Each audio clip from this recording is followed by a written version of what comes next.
시청자 여러분 안녕하십니까. 더 특별한 전북 톡톡톡의 함윤호입니다. 교육부에서는 해마다 4개 영역 18개 지표를 가지고 전국 시도교육청 평가를 하게 되는데요. 전북교육청이 2023년과 2024년도 2년 연속 최우수 교육청에 선정됐습니다. 특히 2023년에는요. 총 지표 중에 94.1%를 통과했고요. 2024년에는 무려 100% 통과를 했습니다. 자, 그렇다면 전북교육청이 어떤 노력을 통해 높은 점수를 받았고 새해 전북교육의 목표는 무엇인지 전북특별자치도교육청의 서거석 교육감을 모시고 말씀 나누겠습니다. 교육감님 어서 오십시오. 반갑습니다. 네, 안녕하세요. 네. 교육감 서거석입니다. 예, 교육감이 2024년 한 해 정말 누구보다 바쁘게 뛰셨어요. 늘 항상 보면 뭐 현장에 계셨고 눈에 띄는 그래서 성과가 2년 연속 이렇게 최우수 교육청에 선정되지 않을까 싶은데 그렇지만 뭐 좋은 일만 있었던 건 아닙니다. 지난 한 해를 좀 돌이켜 보시면 어떻습니까?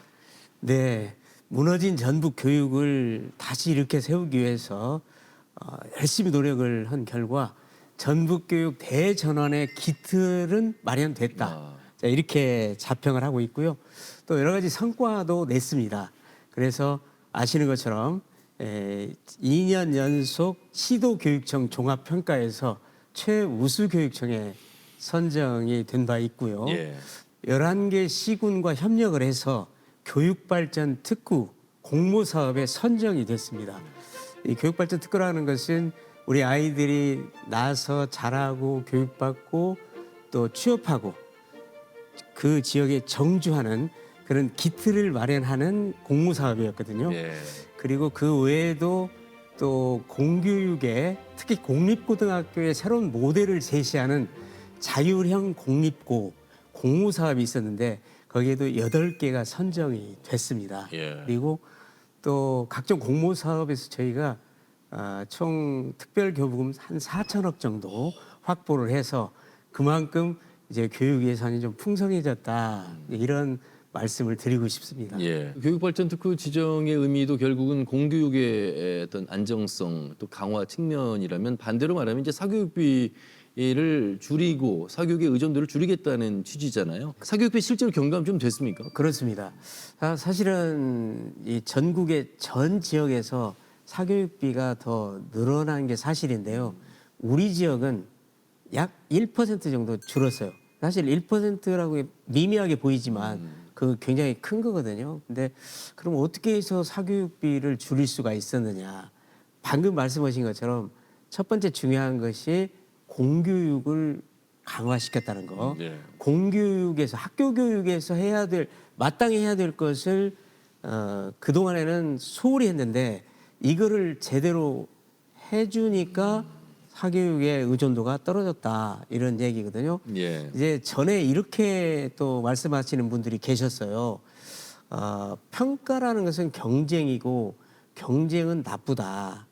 근데 초등학생들한테 평가를 하게 되면 거기에서 좋은 점수를 받기 위해서 사교육에 의존하는 비율이 더 높아진다. 그러니까 중간 기말 총괄 평가를 초등학교에서 없애야 된다. 이런 논리였어요. 근데 제가 생각하기에는 그걸 반대로 생각해야 된다고 보거든요.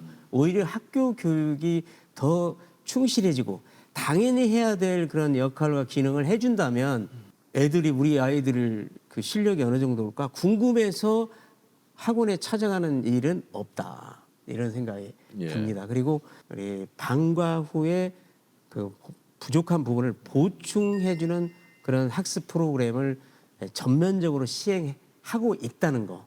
이제 거기에 포인트가 있다고 생각합니다. 예. 가장 우선순위에 두고 있는 서거석 교육감호의 정책이 무엇일까? 기초학력 신장을 빼놓을 수가 없습니다. 이 부분 글쎄요, 2년 반 지나가는 시점에서 많은 좀 성과가 있다고 보십니까? 이제 기초학력뿐만 아니라 예. 학력 전반에 대해서 이제 성과가 있었다 이렇게 생각이 되고요. 또 올해도 역시 이 학력 신장에 특별히 좀 역점을 둘 생각이거든요. 사실 학력이라고 하는 것은 아이들의 장래를 결정지어주는 중요한 요소이기 때문에 이 학력을 높여줘야 된다 이렇게 생각을 하고요.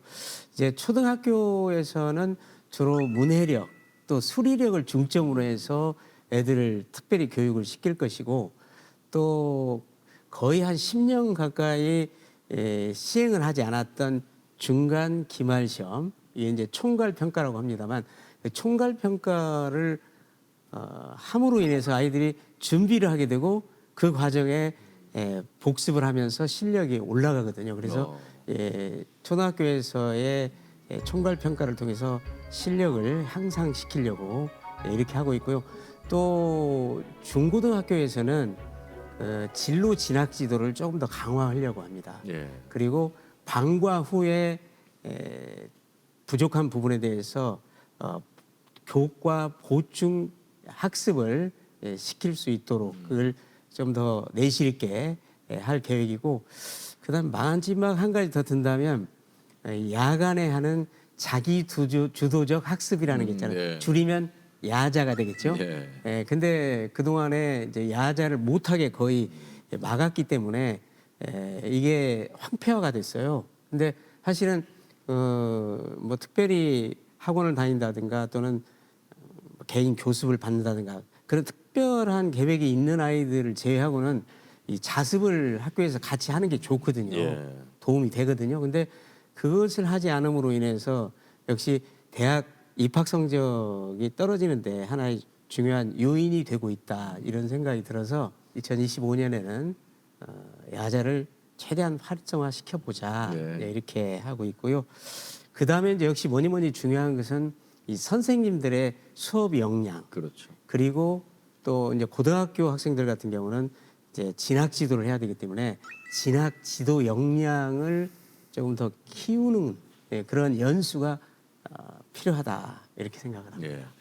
과정 평가도 중요하지만 어쨌든 이 학력 신장이라고 하는 성과 평가도 중요하기에 그동안에 없었던 중간고사, 기말고사를 초등학생에 적용하는 총괄 평가, 호불호가 처음에는 좀 있지 않았을까 싶습니다. 네, 그럼에도 불구하고 이 총괄 평가를 시행하셨는데 이성초등학교 다녀오셨고 여러 평가들을 지금 현장에서 체감하셨는데 평가가 어떻던가요? 네, 조금 전에 배운 것을 제대로 기억하고 이해하고 있나 하는 것을 평가하는 과정 평가도 중요하지만 3개월, 6개월 또는 1년 이렇게 뭉뚱그려서 일정 기간 동안 배운 것을 이해하고 또 기억하고 있나 하는 것을 평가하는 것은 훨씬 더 그 아까 말씀드린 과정 평가보다 중요하거든요. 네. 지난해에 거의 한 10년 만에 이제 기말고사만 부활을 했어요. 기말고 총괄 평가. 그랬더니 이제 반응이 전체적으로 좋습니다. 근데 우리 전주 인근에 이성초등학교 있는데 네, 제가 네. 거기를 얼마 전에 방문을 했어요. 근데 아이들 한 30-40명이 저를 보자마자 바로 총괄평가 좋아요 이렇게 외치는 거예요. 그래서 제가 깜짝 놀랐어요. 정말 그러나 이제 그랬는데 그 부모님들도 이 총괄평가를 보는 거에 대해서 그동안에는 학교에서 아예 초등학생들 경우는 시험이라는 게 제대로 그 중간 기말 이런 게 없다 보니까 나 지금 평가가 있기 때문에 공부해야 돼 이런 말을 한 번도 못 들어봤다는 거예요. 네. 근데 요번에 그런 얘기를 듣고 너무 기분이 좋았다, 네, 이런 말씀들 하시고, 이제 다만 거의 한 10년 가까이 이 총괄 평가 출제를 안 했잖아요. 해본 적이 없잖아요.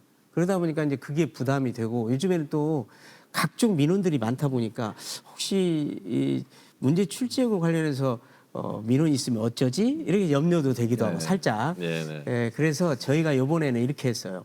적극적인 선생님들 좀 오시라고 해서 그분들로 하여금 문제은행식으로 문제를 출제하도록 해가지고 네. 넉넉하게 선생님들한테 그걸 제공을 해드리고 거기서 선택해서 쓴다든가 또는 뭐 그냥 자력으로 하실 수도 있고요. 이런 식으로 해서 하니까 그것도 좀 무난했지 않았나 이렇게 생각을 하고 있습니다. 일반 교과목이 학력 신장에 초점을 맞췄다면 이제 문예체 교육도 빠질 수가 없습니다. 우리 학생들의 창의성이나 바른 인성도 중요한데 이 부분도 간과하지 않고 집중하고 계시더군요. 그렇습니다. 우리 전북특별자치도 교육청의 비전이 바로 실력과 바른 인성을 키우는 교육 이렇게 돼 있거든요.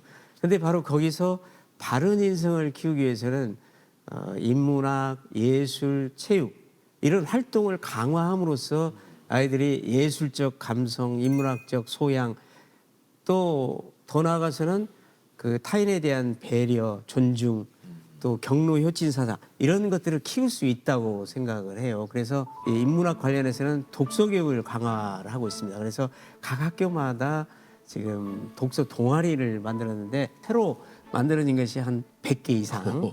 예, 그리고 아침에 수업 시작하기 전에 일제히 모두가 다 10분 독서 캠페인도 벌이고 있는데 전북 내에 초중고 전체 중에 한 반절 정도가 참여를 하고 있고요. 또 예술적인 측면에서는 학생 1인당 한 개의 그런 예술, 또 음악 같은 경우는 한 개의 악기를 다룰 수 있도록 하는 그런 정책을 지금 쓰고 있고, 체육 같은 경우도 엘리트 체육에 대해서도 우리가 집중 육성을 하고 있지만 일반 학생들의 체력 단련을 위해서도 힘을 쓰고 있는데요. 수업 시간 한 30분 전에 선생님과 아이들이 좀 일찍 와가지고 거기서 운동장에서 또는 체육관에서 자기가 하고 싶은 운동을 한 30분 해서 땀을 좀 흘리고 그다음에 수업을 받는 그런 지금 제도를 만들어서 시행하고 있습니다. 그 가운데서도 또 소외돼서는 안 되는 대상이 특수교육 대상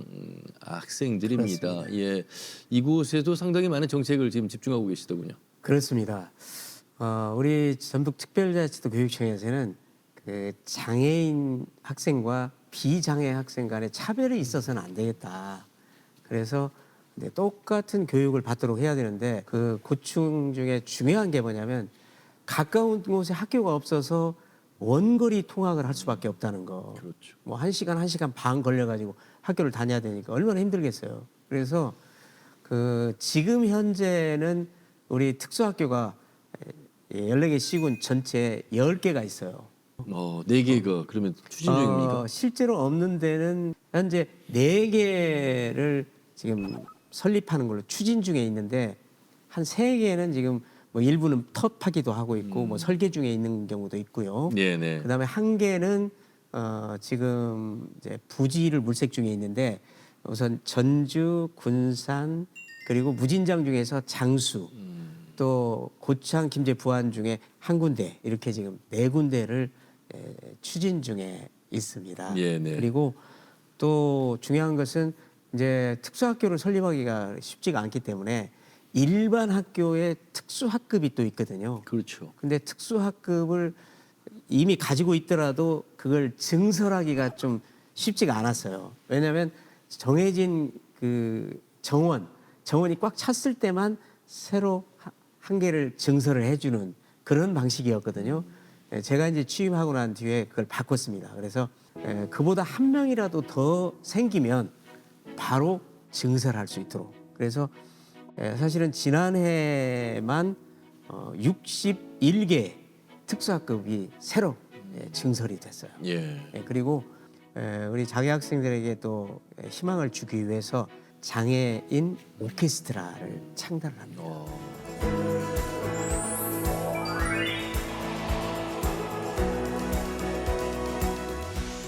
교육감님, 어쨌든 학교라고 하는 곳은 선생님이 계시니까 교권을 어느 정도 또 회복하는 일이 숙제로 남아 있고 또 우리 아이들의 학습권을 보장하는 것, 이 두 사이에서 상당히 많은 일들이 일어났습니다. 물론 이제 추가로 질문할 또 우리 학부모의 악성 민원까지, 그래서 좀 몸살 앓고 있는 곳이 학교가 돼서 교육감님 더 신경을 많이 쓰고 계시는데 우선 이제 교권 회복과 아이들의 학습권 먼저 좀 말씀을 들어보겠습니다. 네, 제가 취임 직후에 교권과 학생 인권의 균형과 조화를 강조를 했거든요. 그러니까 학생 인권 우위도 아니고 교권 우위도 아닌 균형과 조화 이렇게 주장을 했는데 이제 그 시점에서는 사실 학생 인권이 더 중요하다 이런 생각을 갖는 분들이 꽤 있었어요. 지금은 많이 바뀌었습니다만, 근데 사실은 교권이 바로 서고 그게 탄탄하게 중심을 잡아주지 않으면 교실 내에서 수업하기 어렵습니다. 그렇죠. 왜냐하면 수업을 방해하는 아이들이 현실적으로 있기 때문에. 그리고 또 그런 일탈행위를 했을 때 그러면 안 된다, 하지 말거라 이렇게 지도를 하기가 어려워요. 그럼 결국 수업도 안 되죠, 생활 지도도 안 되죠. 그러면 교실 내에서 이루어질 수 있는 일은 아무것도 없거든요. 그러면 그 교실은 붕괴되었다 이렇게 말할 수가 있어요. 그만큼 교권이 탄탄하게 바로 서야 된다 하는 게 정말 중요하죠. 예, 그런데 이제 잘 아시는 것처럼 그동안에 한 시기에 그게 이제 소홀히 됨으로 인해서 교권만 너무 학생 인권만 너무 챙기다 보니까 그래서 이제 반성적 차원에서 이렇게 해서는 안 되겠다. 국민적 공감대가 이제 형성이 됐고 그래서 교권을 어떻게든지 보호를 제대로 해야 되겠다. 그래서 우리 교육청에서도 아주 악성 민원에 대해서는 법적인 대응을 비롯해서 가능한 모든 수단을 동원해서 강력 대처를 하겠다라고 예. 하는 것이 우리 교육청의 기본 입장이거든요. 그래서 이제 보통 학교에 어떤 민원이 생기면 학교 자체적으로 일단 대응을 하겠습니다만 그것이 해결이 안 될 경우에는 어떻게 해야 되느냐? 그러면 지원청에 특이 민원 대응팀이라고 게 별도로 구성이 돼 있어요. 그래서 거기서 이제 대응을 하는 걸로 이렇게 돼 있고요. 법률적인 지원도 하게 되고 그다음에 상담도 해드리고 또 사후적으로 이제 피해 교원이 있을 때는 치유 프로그램까지 저희가 제공을 하는 걸로 예, 이렇게 네. 돼 있고요. 이제 앞으로 이제 금년에 그것이 가능하면 이루어질 수 있도록 해야 되겠습니다만 교육 공동체 간에 좀 신뢰가 회복이 됐으면 좋겠다. 그러니까 교사, 학부모, 아이들. 예. 교육 공동체가 모두가 동의하는 그런 교육 헌장 같은 것을 좀 만들었으면 하는 바람도 가지고 있습니다. 예, 네. 학부모 일부이긴 합니다만 악성 민원이 연이어서 우리 지역에도 일어났습니다. 그로 인한 어떤 교육감의 대리 고발 내지는 특별 교육 이수 명령을 이제 내릴 수가 있게 됐습니다. 실제로 우리 지역에서 지금 내려졌고요. 그렇습니다. 예. 물론 이런 제도만으로 막을 수는 없겠습니다만 그래서라도 이런 제도라도 있어서 막을 수만 있다면 하는 방책에서 나온 게 아닐까 싶습니다. 네네. 예. 그 사실 23년 그러니까 이제 재작년이 되겠죠. 네네. 그때 서이초 사건이라고 아마 기억하실 거예요. 그 초등학교 교사 아주 경력이 짧은 선생님이 학부모의 악성 민원에 시달리고 또 아이들한테 괴롭힘을 당하다가 결국 자기 교실에서 극단적 선택을 했던 안타까운 사연인데요. 예. 이제 그 사건 이후로 이제 교권 침해가 이게 굉장히 심각하다. 더 이상은 묵과할 수 없다라는 공감대가 형성이 됐거든요. 근데 그 사건이 이제 표출이 되면서 알게 된 사실이 하나 있는데 그 시점을 기준으로 해서 10년 소급해가지고 보니까 한 170명 정도의 교사가 극단적인 선택을 한 걸로 나타났어요. 그래서 모두에게 충격을 준 그런 일이 있었는데요. 지금 이제 무분별한 교권 침해 행위가 있을 때, 악성 민원이 있을 때 어떻게 할 거냐 해가지고 우리 교육청에서는 지난 4월 저희가 대리 고발을 했어요. 그래서 이제 그 교사가 직접 고발하기가 좀 어려운 그런 경우에 그때 무고죄 학부모를 또 상해 혐의로 해가지고 이제 대리 고발을 하기도 했고요. 그다음에 이제 최근 들어서 그 교원 지휘법이라고는 개정이 돼가지고 그렇죠. 그것을 근거로 해서 이제 역시 무분별한 교권 침해 행위를 학부모가 저질렀을 때 이런 경우에는 몇 시간 교육을 받으세요. 이렇게 교육 이수 명령을 내릴 수 있도록 교육감이야 내릴 수 있도록 그렇게 지금 되거든요. 그래서 얼마 전에 이제 아주 특별한 경우였습니다만 그 교육 이수 명령을 제가 내린 적이 그렇죠. 있습니다. 예. 자, 그리고 이제 뭐 다양한 교육 현장이 있다 보니까 직업계고 학생들 취업률이 좀 중요할 텐데 어떻게 좀 저조한 걸로 나왔어요. 그렇습니까? 네, 그 작년보다 이제 재작년이 조금 더 낮았거든요. 그러니까 이제 한 해 만에 조금 올라온 건 맞은데요. 이게 원래 우리 전북 지역이 산업 구조가 좀 취약하거든요. 그러다 보니까 고등학교를 졸업하고 갈 수 있는 일자리가 많지가 않아요. 이제 그 점이 가장 큰 원인이다 이렇게 볼 수가 있는데요.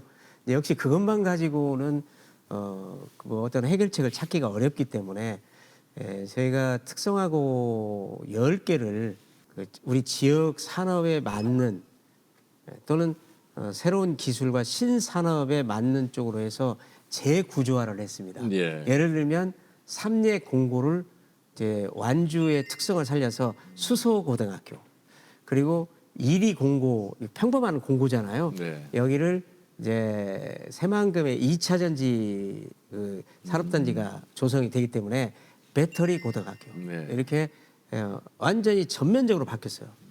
그렇게 했더니 효과가 바로 나타난 것이 올해 보니까 어떤 학교는 140% 충원이 됐더라고요. 예. 그러니까 지원자가 그만큼 많이 늘었다는 얘기고 이제 아직은 이제 이게 1학년이니까 3학년까지 올라가지 않아서 이것이 취업률까지는 그렇죠. 이어지지 않고 있습니다만 앞으로 한 2년 후 또는 3년 후가 되면 이제 취업률도 자연스럽게 올라갈 것으로 전망을 하고 있습니다. 예.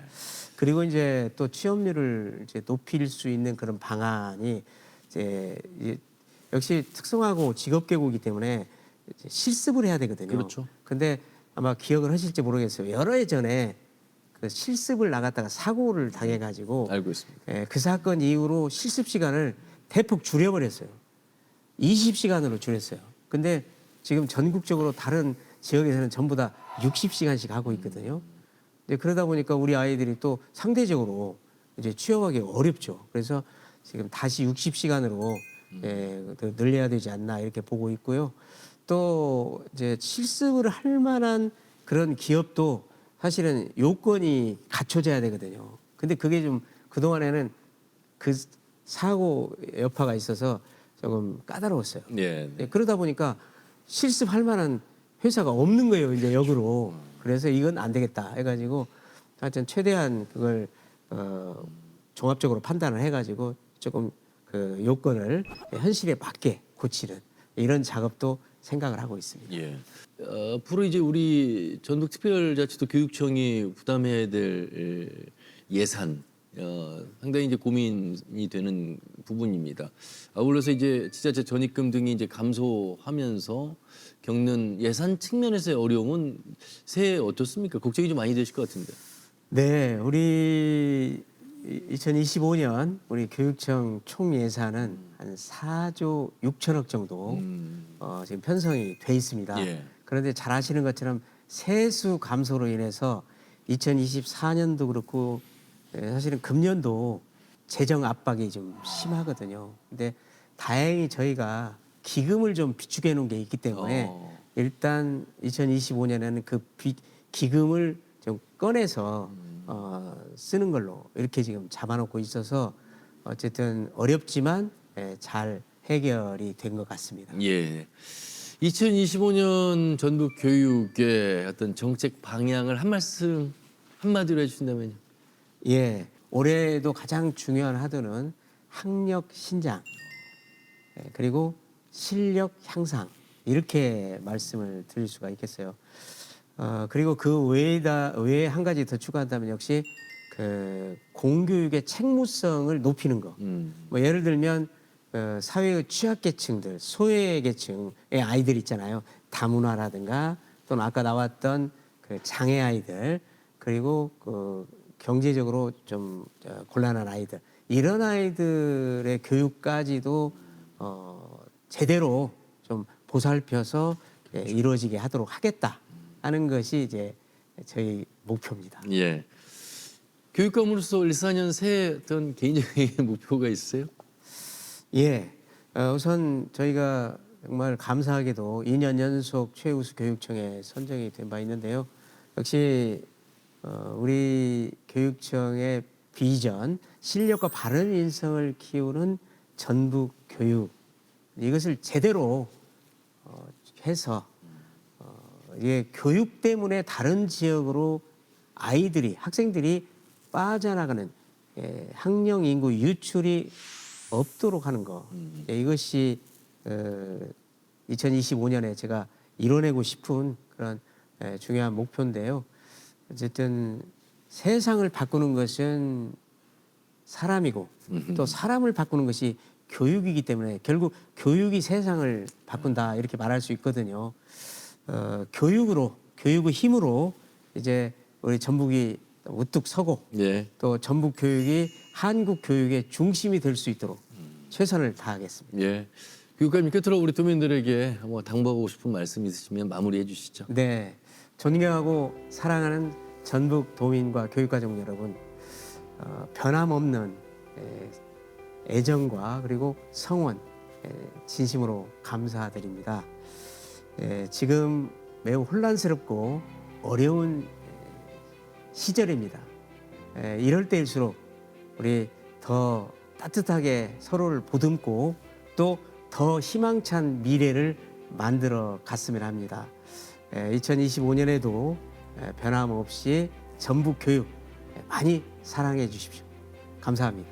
네, 교육감님 을사년 새해에도 우리 전북 특별자치도 교육청 잘 이끌어 주시길 바라겠습니다. 고맙습니다. 감사합니다. 네, 더 특별한 전북 톡톡톡 전북 특별자치교육청 서규석 교육감과 말씀을 나눠봤습니다. 더 나은 미래를 준비하는 데서 가장 최우선은 교육이라고 합니다. 지금 현재 교육을 제대로 점검하고 있고요.